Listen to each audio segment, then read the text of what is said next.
ಋಷ್ಯಶೃಂಗ ಆ ಅಂಗದೇಶದ ಗಡಿಯೊಳಗೆ ಅಡಿಯನ್ನು ಇಟ್ಟ ಒಡನೆಯೇ ಮಳೆ ದೇವತೆ ಅವನು ಬಹಳ ಅನುಗ್ರಹವನ್ನು ಮಾಡಿಬಿಟ್ಟ. ಪ್ರಸನ್ನನಾದ. ವೇಶ್ಯರೆಯ ಒಂದು ತ್ಯಾಗದ ಕಾರ್ಯದಿಂದ ಇದು ಯಶಸ್ವಿ ಆಯಿತು. ರಾಜಕುಮಾರಿ ಆದಂಥ ಶಾಂತ ಇದ್ದಾಳಲ್ಲ, ಅವಳ ತ್ಯಾಗ ಮನೋಭಾವದಿಂದ ಇಡೀ ಪ್ರಕೃತಿ ಮಣಿದೋಯ್ತು. ಯಾವ ಮಳೆ ಬರ್ತಾನೆ ಇರಲಿಲ್ವೋ ಆ ಮಳೆ ಇವರಿಗೆ ಒಲಿಯಿತು. ಸ್ವಾರ್ಥದಿಂದ ಮಳೆ ಮುನಿಯಿತು, ತ್ಯಾಗದಿಂದ ಮಳೆ ಒಲಿಯಿತು. ನೀನು ಏನು ನೋಡ್ತಾ ಅದನ್ನು ನೀನು ಯಾವುದೇ ವಿಕಾರಗಳಿಲ್ಲದೆ ನೋಡು. ನಿರ್ವಿಕಾರದ ನಯನದಿಂ ನೋಳ್ಪುದಾರಿ.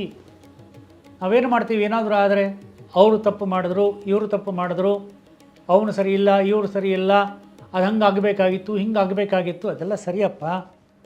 ಅವರು ತಪ್ಪು ಮಾಡಿದ್ರು, ಇವರು ತಪ್ಪು ಮಾಡಿದ್ರು, ಹಂಗಾಗಬೇಕಾಗಿತ್ತು, ಹಿಂಗಾಗಬೇಕಾಗಿತ್ತು. ಈಗ ಏನಾಗಬೇಕಾಗಿದೆ, ನೀನೇನು ಮಾಡ್ತೀಯ ಅದನ್ನು ಹೇಳು. ಇದು ಮುಖ್ಯ ಅಲ್ವಾ? ಇದು ನಿರ್ವಿಕಾರದ ನಯನದಿಂ ನೋಳ್ಪುದಾರಿ ಅಂತ ಹೇಳಿ.